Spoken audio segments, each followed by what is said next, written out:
Estamos em janeiro e agora aquilo que era típico de outubro rosa, né, por algum tempo, deu tão certo que os meses foram sendo ocupados por outras necessidades de conhecimento e tudo. E janeiro tem como marca o Janeiro Branco, que é uma campanha social informativa para atrair a atenção das pessoas para as necessidades relacionadas à saúde mental, emocional, o bem-estar psicológico. Nessa vida moderna e depois da experiência que nós passamos aí, certamente que esse é um assunto para ser tratado de forma bem abrangente, porque quem é que a essa altura não precisa de algum bom conselho psicológico, psiquiátrico, enfim, para tentar colocar a vida dentro de uma regularidade, né, mínima aí, tal, né, nesses tempos de baixa tolerância, paciência, enfim, por razões das mais diferentes, nós fomos testados e isso resultou muito comportamento e tudo mais que mexeu com o emocional, né, ou piorou a situação de quem já tinha algum problema mais patológico. O fato é que, em grau menor ou maior, todos estamos, de alguma forma, meio fora da caixinha, ou então estarei errado na minha observação. E então esse Janeiro Branco vem em muito boa hora. E dele vai resultar uma série de matérias aqui, de entrevistas, e que começa com a doutora Mariana Magnabosco, que é psicóloga e articuladora de saúde mental aqui de Matão, para a gente tratar sobre isso. Porque não há nada melhor do que o conhecimento no lugar do ouvir dizer. A internet tem ajudado muita gente a ouvir dizer que tal coisa, e a comadre vai lá e faz.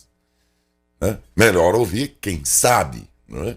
E ela sabe muito para nos ajudar. Doutora Mariana, obrigado pela presença, viu? Bom dia. Bom dia, Daércio, bom dia, Adalberto, bom dia a todos. Muito bom ter lá com a gente, feliz ano novo, né? Feliz ano novo, obrigada pelo convite. A gente que agradece pela sua vinda. Então, eu acho que aqui nós temos uma situação bastante abrangente, né? Porque nós estamos nesse Janeiro Branco, tem que tratar sobre a questão de saúde mental, emocional, de bem-estar. E aí nós estamos falando o quê? De um quadro do menos grave até uma situação mais drástica, tô certo? Isso, Daércio. O Janeiro Branco faz parte aí dos meses de campanhas de conscientização e trazem a saúde mental como pauta, né? É uma campanha que acontece desde 2014 e ela começou com psicólogos e difundiu no Brasil todo, os estados e municípios aderiram e foi escolhido justamente o mês de janeiro por conta de ser aí o começo do ano, quando a gente faz reflexões sobre o que a gente está passando, o que a gente passou, quais nossas metas. Todo mundo, né, doutora? Isso. Nessa época dá uma repensada nas coisas. E justamente aquele lema dos 365 dias brancos que a gente tem para preencher como a gente quiser melhorar. Então, o mês de janeiro foi escolhido por isso, porque temos aí um ano inteiro para tentar mudar. Mas você disse bem, e eu acrescento mais uma coisa. Você disse bem, porque todos estão agora num tempo de planejamento. Isso, exatamente. Mas nós viemos de um tempo, que é o Natal, que para muitos é depressivo. Uhum. Não é verdade?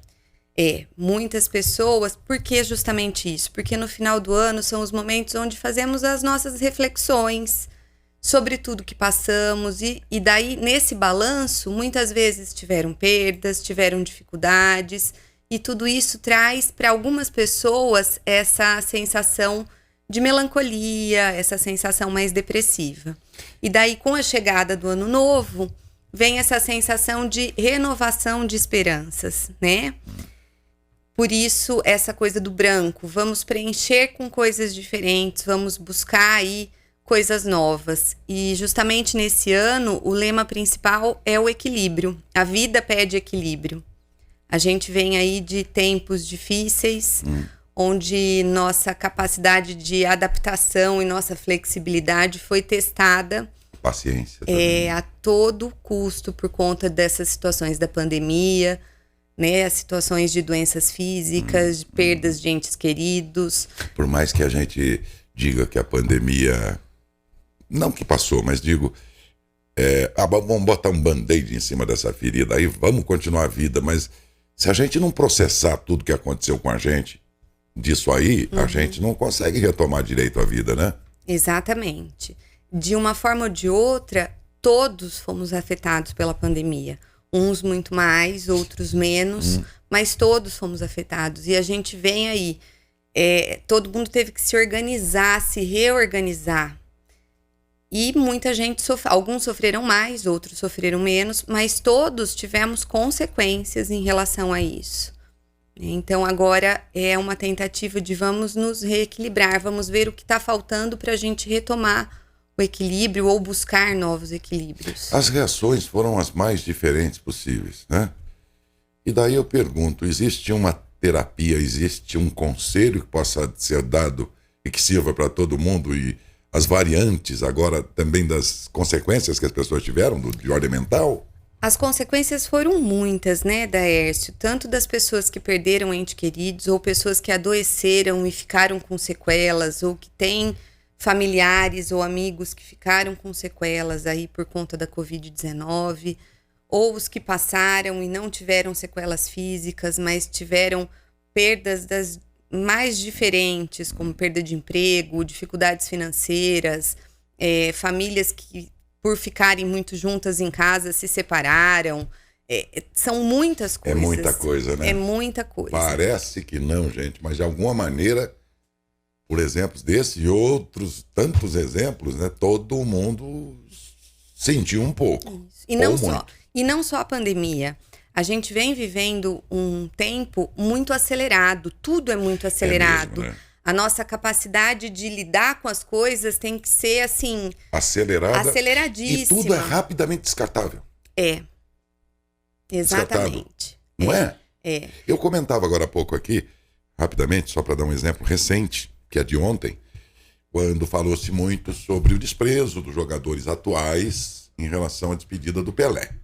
Eu estava dizendo aqui, olha, na minha opinião, nós temos uma categoria de jogadores atuais de futebol que, assim como a humanidade, tem um volume de acontecimentos muito grande para uma carreira muito curta, e em que hoje nós acreditamos que tudo é muito instantâneo e descartável e que, portanto, o que ele pensa? Ele pensa que a humanidade vale pela existência dele, o período que ele está aqui. Nesse caso, jogando futebol. Então, ele se sente um reizinho e não vê a história. E nem percebe que na história teve um rei. Por isso ele despreza, por achar que o que vale é só o tempo que ele está vivendo aqui. Porque a gente acha que o tempo que nós estamos vivendo aqui é o máximo que o homem poderia chegar. É tudo moderno, é tudo muito bom, é tudo diferente do que os avós, tataravós e não sei o quê. Eu estou vivendo a única e melhor oportunidade que a humanidade teve para ver. E dizem que daqui uns 40 anos eles olharão o tempo que a gente está vivendo e vai ter talvez uma linha no livro da história só do que nós estamos vivendo. Mas no momento nós achamos que somos o suprassumo. Isso traz um monte de confortos, né, esse mundo moderno, mas traz problema também, né, doutora? Exatamente. Né? Como você disse, tá tudo muito descartável. As relações descartáveis, né? As emoções muito exacerbadas, faltando a empatia, o olhar para o outro. E eu acho que essa campanha vem nesse momento de que, assim, não dá pra gente ir atropelando e sendo atropelado pelas tecnologias ou pelas vivências, por essa coisa aí que vai passando por cima de todo mundo. A gente precisa parar e olhar pra gente, porque por conta de todo esse atropelamento, às vezes a gente vai se sentindo angustiado, depressivo, ansioso, e isso é o começo de coisas que podem se agravar. Então, olhar para o que a gente pensa, para o que a gente sente, para o que a gente está vivendo, para as nossas relações, para como está a nossa alimentação, para se a gente está feliz ou não com o que a gente está fazendo, para o convívio intrafamiliar, né? Para buscar essa harmonia e esse equilíbrio dentro de casa, nas relações do trabalho. Às vezes são coisas mínimas que a gente precisa fazer, né? Repensar, ter humildade para reconhecer os próprios erros, para olhar para o outro, para ter empatia pela vivência do outro, São todas coisas que a gente precisa parar para fazer, porque a gente não vai levando e não para olhar para isso. E parar de se comparar, porque eu falo sempre que o comparativo tem sido um grande mal. E ele se dá em tudo. A grama do vizinho é sempre mais verde. Sempre festa no apartamento do vizinho, né? Mas a gente não sabe os perrengues que ele passa lá, porque nós só escutamos o barulho da festa que ele faz.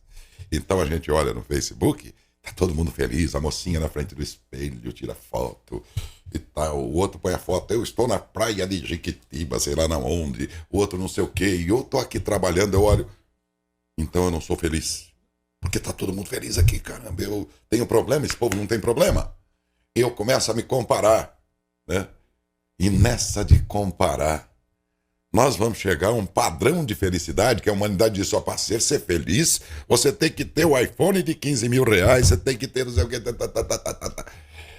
E aí que eu queria chegar para a senhora. Muito dos problemas mentais, a não ser que sejam desarranjos, enfim, do próprio organismo.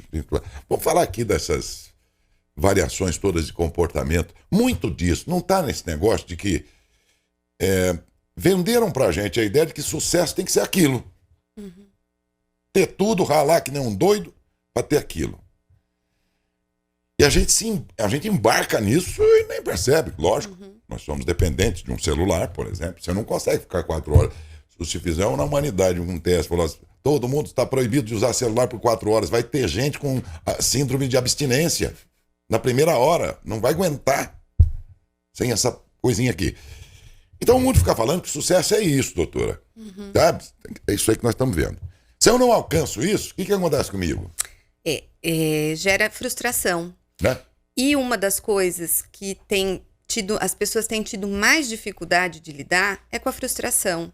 Eu acho que você está levantando um ponto super importante, Daércio. As redes sociais trouxeram muitas coisas boas pra gente. A gente se conecta com pessoas do outro lado do mundo, a gente pode fazer novas amizades, a gente reencontra pessoas, a gente tem isso acessível o tempo todo. Mas essa coisa de se comparar e de achar que o sucesso ou que a felicidade é só baseado naquilo é muito superficial, mas as pessoas entram muito nisso. Quando a gente fala da saúde mental, é que a gente está abordando uma questão aí mais do cotidiano, mais do sofrimento natural das pessoas. É lógico que tem as patologias que são mais graves, os transtornos mentais, mas o que você está abordando tem a ver com a questão do nosso cotidiano. Você está colocando assim, todas as pessoas têm frustrações, todas as pessoas não alcançam todos os objetivos que gostariam. A gente não é feliz o tempo todo, satisfeito o tempo todo. Mas a gente precisa aprender a lidar com as frustrações. E precisamos ensinar isso para as crianças. É isso que eu ia dizer, hein? Porque a gente tem tido uma geração aí que está vindo sem frustração nenhuma. Mimada.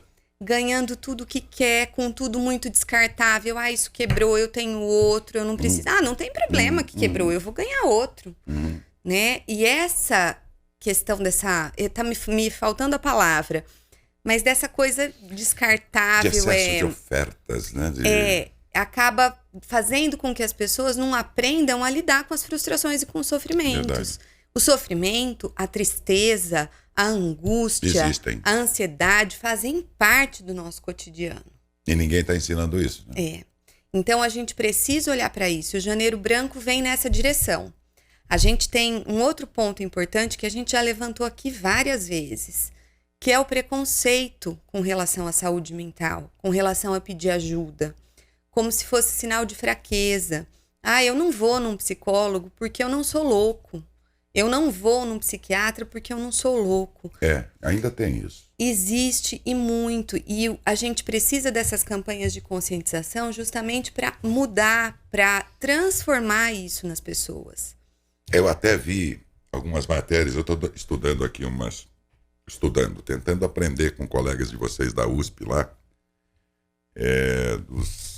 das variantes que existem de caráter, né? Que é formado na infância, aquelas coisas todas. E é interessante a gente perceber ali que você acaba se encontrando com você mesmo, porque um daqueles lá, ou mais em um ou outro, naqueles caráteres, você se encaixa, é lógico, todo mundo tem um. Né? E aí é ruim, é difícil você topar com você mesmo, né? Uhum. É difícil você topar com você e falar, nossa, esse sou eu? Né? O fato é que nós vivemos num tempo de, como você estava dizendo, de absoluto descarte daquilo que, às vezes, dos valores bons em troca de algo que vai agradar os nossos filhos. Eles vão ser... Né? Meu neto abrindo outro dia os brinquedos lá, um monte de presentinho. Ele não sabia qual usar. Eu me lembrei que no meu Natal de menino lá num sítio, eu ganhei um tratorzinho de madeira, aquilo lá foi pro ano inteiro. Eu cuidava dele e tal. São tempos diferentes, negócio de comparar meu tempo com isso aqui, isso eu acho uma bobagem. Mas não deixa de revelar essa coisa de múltiplas escolhas. No fundo, com 2 ou 3 opções, você estaria feliz com uma delas. Mas o mundo está dando milhões de opções. Né? Um casamento arranjado, como antigamente, a família tal casa com a família tal, o cara que nunca namorou casa com a primeira namorada, a moça que nunca namorou casa com o primeiro namorado. Esse casamento tem tudo para ser eterno. Porque, né? E aí hoje em dia não, as relações estão aí das mais diferentes formas e tal. No carnaval lá a moça beija 20 numa noite. Parece que essa multiplicidade de confortos, vamos chamar assim, da vida, né? Mantém a gente sempre insatisfeito. Essa criança que vai ter de tudo vai crescer e o mundo não vai fazer igual mamãe e papai para ele, não é? Ele não vai ser um adulto complicado depois? Daércio, você usou uma palavra que é extremamente relevante nesse contexto. A insatisfação constante. Né? O quanto isso, a questão das redes sociais e da internet, faz muitas vezes que as pessoas se sintam insatisfeitas o tempo todo. E o que traz essa coisa? O slogan desse ano é: a vida pede equilíbrio. É tentarmos olhar para a nossa vida, identificar o que está bom, identificar o que não está, tentar fazer mudanças nessa direção para melhorar o que pode ser melhorado, mas também reconhecer que a gente pode ser satisfeito com coisas que a gente tem, valorizar as coisas que são importantes, né? Uma das coisas que eu acho que tem muito a ver com a saúde mental é a questão da nossa capacidade de adaptação e a nossa flexibilidade. Entender que as dificuldades, que situações ruins acontecem na vida de todos e que a gente tem capacidade para lidar com elas. Quanto mais rígido a gente for, mais dificuldade a gente vai ter para lidar com as situações. Mas a flexibilidade, a capacidade de adaptação, de pensar sobre as situações, de buscar diversas saídas, tem a ver com a saúde mental. Às vezes coisas simples parecem bobagem, mas uma mudança na alimentação não é só fazer dieta, entrar naquela coisa e não come isso, não é isso. É melhorar alguma coisa. Se eu faço alguma coisa em excesso, reduzir isso. Por quê? Porque a saúde física tem tudo a ver com a saúde mental. Nós somos uma coisa só. Então, saúde física e saúde mental estão intimamente ligados. Até alface em demasia faz mal. Em demasia. Imagina outras coisas que já fazem mal mesmo. Essa coisa do buscar o equilíbrio. Né? O que eu preciso e posso melhorar? Tem coisas que eu preciso, mas eu ainda não consigo. E tem humildade, que parece que é uma coisa que falta muito para tirar o pé do acelerador e mudar. Porque é preciso humildade, porque a gente é muito firme naquilo que a gente pensa. Somos rígidos. Rígidos. Exatamente. Nós somos rígidos conosco mesmo e, por extensão, com os outros. Né? Mas acho que nunca, já que estamos falando em acontecimentos dos últimos tempos que colocaram as pessoas num mundo muito doido aí, tá, hoje em dia. Nós já falamos de internet, não há dúvida nenhuma que isso aí trouxe o bem por um lado, mas trouxe grandes males. E que é preciso, então, equilibrar as coisas nesse contexto. Falamos da Covid, a pandemia de alguma forma mexeu com as pessoas. Mas eu não me lembro, enquanto jornalista, já se vão 44 anos esse ano, de ter visto um país tão dividido e intolerante como agora. E eu sempre tentei entender, porque o jornalista tem esse negócio, fica tentando entender o coletivo, né? A leitura que eu fiz foi que, por um lado, é muito bom, porque as pessoas nunca se interessaram por política como agora. Mas, ao fazê-lo, já nasceram cientistas políticos. Eles não leram a história para entender como é que o país se formou politicamente, por que ele veio até aqui desse modo. Ele não quis saber de nada. Ele resolveu acordar interessado por política, mas ele já acordou especialista em política. Ele já sabe tudo. Inclusive, ele de cara sabe que só o lado dele é bom, o outro lado não presta. E daí nasceu todo um destempero de pessoas que eu vejo e tenho dó, são pessoas queridas, totalmente fora da caixa. Eu vejo a pessoa falando, não é possível que a pessoa pense assim. Né? Daí eu quero sair com a próxima pergunta para você. Em outras palavras, nesse período todo de 44 anos, eu nunca vi as pessoas tão intolerantes como agora. E não é uma questão de criticá-las, não estou criticando, mas é que eu tenho dó, porque eu vejo que estamos nos adoentando. E eu percebo que, para as pessoas mais destemperadas, tirar o pé do acelerador, refletir, mas não está na ordem do dia. E, de outro lado, eu percebo que quase sempre são pessoas mais mimadas. Eu quero que o mundo, que os governos sejam do meu jeito. Eu quero que a lei atenda à minha necessidade. E se não for assim, este cara não presta. Né? Então eu vejo esse jeito mimado, não só na possibilidade de que as próximas gerações sejam assim, como a gente estava dizendo. Eu estou vendo adultos mimados, despreparados para dividir com os diferentes dele. Tá certo ou não? Você percebe, Daércio, que você está falando exatamente o que a gente está falando desde o início. Né? Essa questão de não ter o equilíbrio, de não ponderar os dois lados, de não olhar para o todo, mas sim só para a parte que me interessa e que eu acho que é correta. Voltando à questão da internet, a gente tem acesso ali ao que a gente quiser, mas as pessoas olham só para o que elas querem ver. E muitas vezes não têm a flexibilidade de se abrir para compreender de um modo mais abrangente. E essa sensação é muito nítida, eu escuto muito as pessoas falarem isso. Gente, mas algumas pessoas falam umas coisas que eu falo, mas não é possível a pessoa tá acreditando nisso, isso que ela tá falando. Eu concordo com você, né, no quanto foi bom as pessoas se interessarem por política e quererem olhar para isso.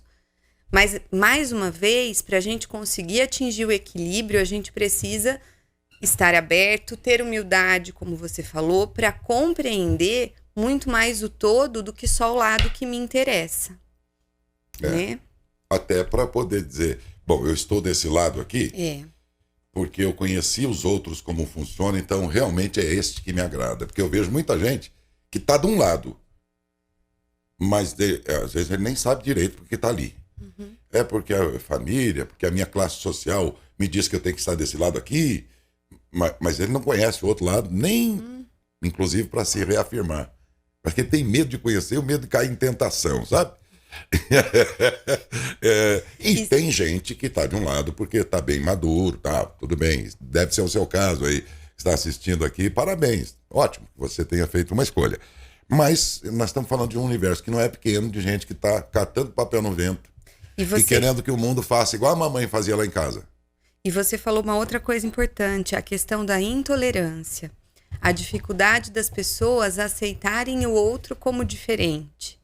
Né? Aceitarem que o outro pensa diferente, que o que é bom para ele não é bom para mim. Ou o que é bom para mim não é bom para ele. Né? E, mais uma vez, tem a ver com a questão da rigidez, da necessidade da gente ser flexível, de olhar ao lado do outro e de tentar buscar essa coisa equilibrada e não cindida, dividida. E o rígido, ele tem um pouco dessa tendência de... Ele tem que aparecer, ele tem que estar no centro. Né? E custe o que custar. E por isso ele é crítico com ele tem que ser o perfeitinho, né? Todo certinho e tal, de tanto que ele exige dele, ele então espera isso do mundo e tal, e o mundo não corresponde muito, né? Gente, apareceram vários nomes aí, novos, de transtornos que os psicólogos e psiquiatras ficam falando. É burnout, é não sei o quê, uns nomes novos aí, de transtornos novos e modernos. E aí muito fala, esses psicólogos estão inventando isso aí para vender terapias, né? Só pode ser. Ou será que de fato são transtornos novos por doenças novas da própria sociedade, né? E tem a ver com a entrevista e com o mês de janeiro, sim, porque estamos falando de, né, de saúde mental, não é isso? Entre eles esse tal burnout aí. Vamos a isso, que é outra coisa moderna. De gente que trabalha para burro. E volta a questão do equilíbrio, desequilibra tudo. A família fica em quarto, quinto plano, amigos então nem pensar, porque antes disso tem o dinheiro, o sucesso, tem muito trabalho, é o tal burnout, por exemplo, que vocês falam, né? E que ocasiona também todo um estado de desarranjo mental. Queria que você falasse sobre isso, já que o assunto é esse. O burnout tem muito a ver com um estado de estresse crônico relacionado ao trabalho. Não necessariamente tem a ver com essa coisa do quanto se trabalha e de estar envolvido nisso, mas tem a ver, por exemplo, com viver situações muito difíceis no trabalho e ter consequências físicas e psicológicas por conta disso. Então, desenvolver sintomas de ansiedade, de depressão, por situações relacionadas ao estresse no trabalho. Não necessariamente porque trabalha demais. Normalmente está interligado, mas não é assim, eu trabalho demais, por isso eu tenho burnout. Não necessariamente. Eu posso trabalhar num nível, numa quantidade normal, adequada, 8 horas por dia, mas viver situações ali muito estressantes que causam esses sintomas. Quando você fala das doenças novas e coisas assim, a gente se baseia muito em livros específicos, DSM-5, né, CID-11, para se falar dos transtornos mentais. É muito difundido a depressão, a ansiedade, né, depois do transtorno bipolar, mas existem uma gama de transtornos muito maiores que esses. Esses são os mais comuns, já esquizofrenia. Antes, sim, alguns vão aparecendo e vão mudando o nome. Né? Por exemplo, a gente tem um exemplo desse que é o autismo, né? Que antes disso já foi transtorno global do desenvolvimento. Já existia transtornos invasivos do desenvolvimento e que daí, num ajuste, passou a ser o transtorno do espectro autista, se transformando aí no conceito nos últimos anos. Então, mas isso, na verdade, são normas para que a gente, que o médico, que o psicólogo consiga entender um pouco o que está acontecendo com aquela pessoa e normatizar um pouco. Mas o que importa mesmo, quando chega uma pessoa para um tratamento no psiquiatra ou no psicólogo, é o sofrimento da pessoa em si, e não o nome que se dá. É lógico que o nome é importante para a gente direcionar para onde vai ser tratado, para saber como se tratar, mas o que importa nessas situações é o sofrimento. E as pessoas precisam compreender, e o que o Janeiro Branco traz é que tem muitos momentos que eu não tenho controle das situações e que eu posso precisar de ajuda. E que tá tudo bem precisar de ajuda em alguns momentos. Eu posso conseguir essa ajuda com pessoas que eu confio, eu posso conseguir essa ajuda no CRAS do meu bairro, no posto de saúde, ou eu posso precisar de um serviço especializado em saúde mental. Mas esses tabus já não eram para estar quebrados, doutora, porque quanto tempo já que extinguiram os manicômios, sabe? Tanta iniciativa aí que tinha por propósito a inserção dessas pessoas dentro, sim, de um tratamento, mas de uma vida social regular e tal. Isso já faz muito tempo. E a gente ainda hoje, levando para outra especialidade, ainda hoje tem homens que é isso? Vamos lá no médico, não, para fazer exame de próstata. São preconceitos. Que atraso, né? Quando a gente fala em preconceitos, né? A gente pegando aí a raiz da palavra, a gente está falando em conceitos, em coisas que a gente acredita de forma pré-concebida sem ter conhecimento. E essas campanhas vêm, é um trabalho de formiguinha para a gente o tempo todo ir conscientizando as pessoas de que não é assim, que os homens precisam ir fazer o exame de próstata, que a gente pode olhar para o nosso sentimento e não ser fraco por isso, que a gente pode reconhecer que está em sofrimento e que algumas vezes precisamos de ajuda, né? Por exemplo, existe um preconceito muito grande de algumas pessoas com remédios para ansiedade ou para depressão. E muitas vezes, gente, se a gente pensar, se a gente tem diabetes, muitas vezes a gente pode tratar só com alimentação, melhorar a alimentação e tratar, mas às vezes a gente precisa da medicação. A mesma coisa para os transtornos mentais, para um sofrimento psíquico. Às vezes a gente dá conta de mudar coisas na nossa vida e melhorar. Outras vezes a gente precisa da ajuda medicamentosa e tá tudo certo, né? Isso que você falou dos manicômios, dessa mudança aí. A gente vem sim, Daércio. É uma luta aí de anos para mudar essa cultura. Mas a gente viveu anos também agora que isso se estagnou um pouco. E as pessoas ainda acreditam muito, as pessoas chegam muitas vezes no CAPS 2 ou no CAPS AD, ainda buscando internações para as pessoas. E é muito difícil mudar essa cultura de que hoje... Isso é meio que descartar de casa. Não necessariamente. Às vezes as pessoas pensarem que esse é o único tratamento. Porque até uns anos atrás era. Então, hoje as internações são feitas no hospital geral. Assim como outras patologias. Se a gente tem uma crise de diabetes, precisa ser internado, é lá. Uma crise de pressão alta, é no hospital. Uma crise de um transtorno mental também se interna, se tira da crise e se volta para casa. E continua-se o tratamento nos serviços específicos em liberdade. E mudar essa cultura, muitas vezes, é muito difícil até para profissionais. Que dirá para as pessoas. Então, a gente tem, por exemplo, muito forte na nossa construção de que quem tem um problema com álcool e droga só vai melhorar numa internação de 6 meses. E não necessariamente é isso. A gente precisa mudar isso. Nós já temos equipamentos com equipes que tratam disso e que a pessoa volta para casa no fim do dia. E a pessoa também precisa se responsabilizar pelo seu tratamento. Não é só ficar lá numa clínica por 6 meses e depois voltar. Então, modificar toda essa cultura é um trabalho de formiguinha. Mas por isso essas campanhas são tão boas, né? Eu acho que hoje a concepção, o modo como as pessoas aceitam as mulheres, o exame de mama, por ocasião, despertadas a partir das campanhas do Outubro Rosa, os homens a partir do Novembro Azul, acho que aumentou muito o contingente daqueles que finalmente, eu tenho que fazer a minha saúde. Então, acho que essa campanha é muito importante e oportuna, porque nós estamos falando...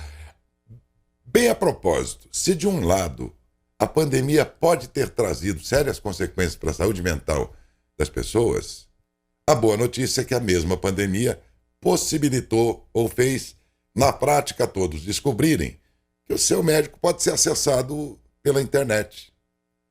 Porque eu vejo hoje em dia, né, muitos psicólogos trabalhando com esse facilitador, né? Que aconteceu principalmente depois da internet. Sim. Não é isso? E isso foi mais um ajuste que todos tivemos que fazer. Nos adaptar às novas tecnologias para viver aquela realidade que a gente estava vivendo. E dá certo uma terapia pela internet mesmo? É possível para o profissional, por exemplo? Existem casos que é muito possível, na grande maioria deles.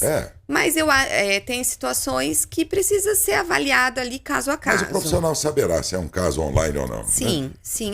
Tem muitos profissionais que estão trabalhando nessa modalidade online, que fazem isso de uma forma muito ética, muito proveitosa, né? Então, a gente precisa sempre também estar atento a isso. Quem é que está te atendendo? Exatamente. Né? Qual a responsabilidade e a ética daquela pessoa que está ali por trás.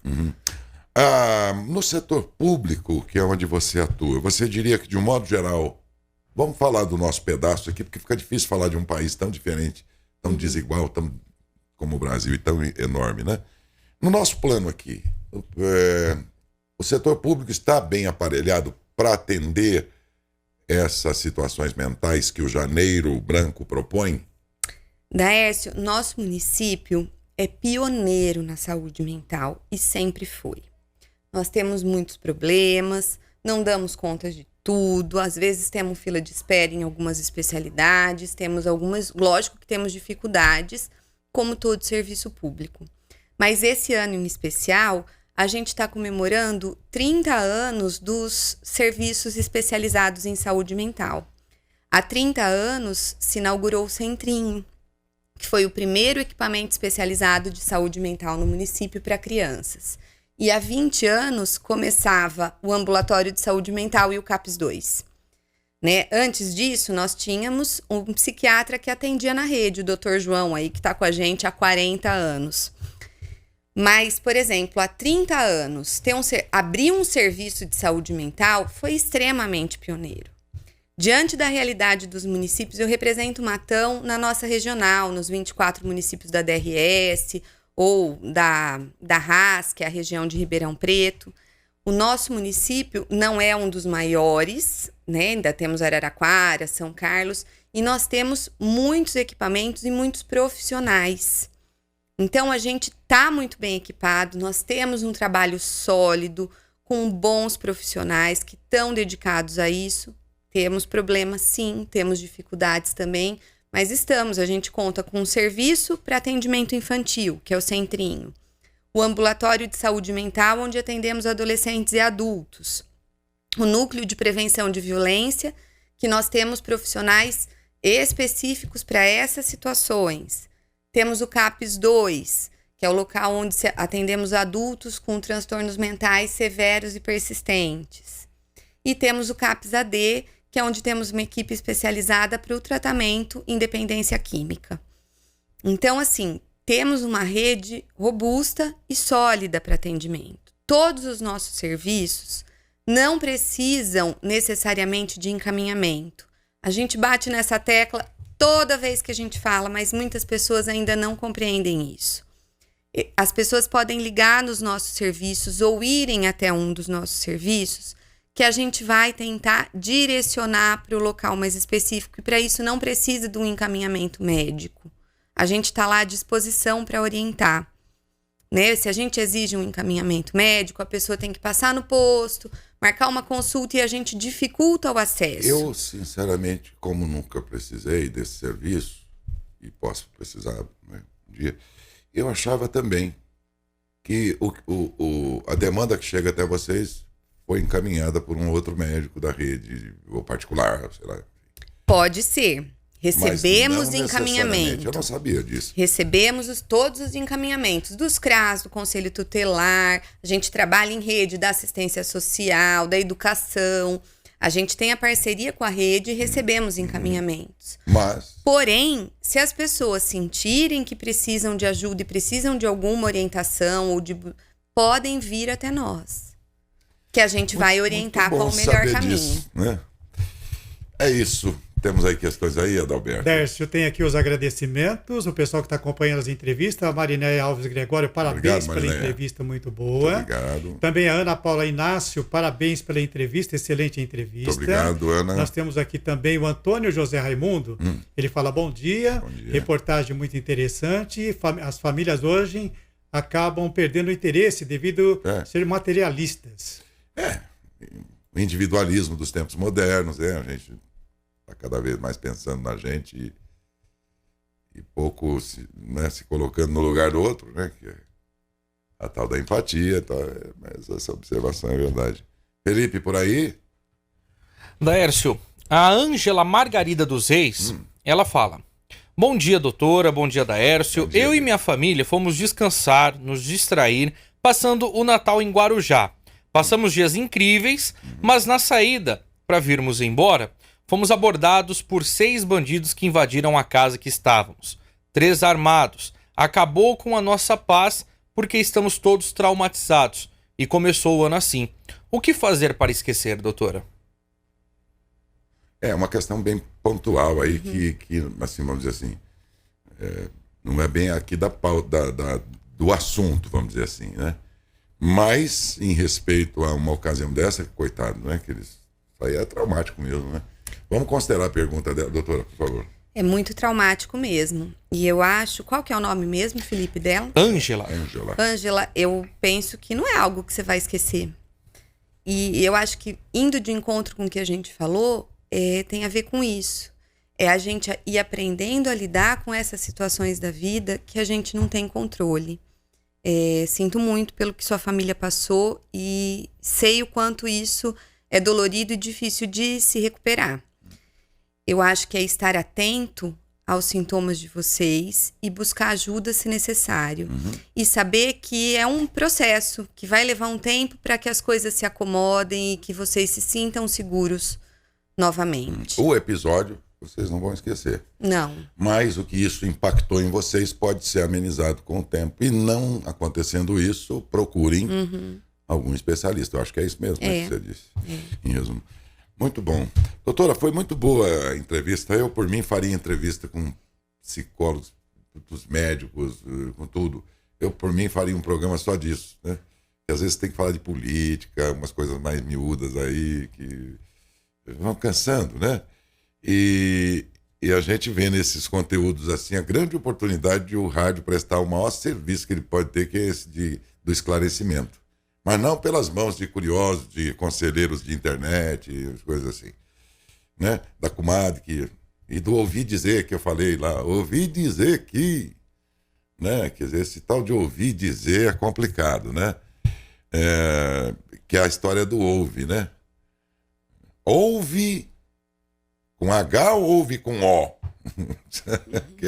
São coisas diferentes. Então, melhor que a informação e o esclarecimento chega a partir de quem sabe o que está falando.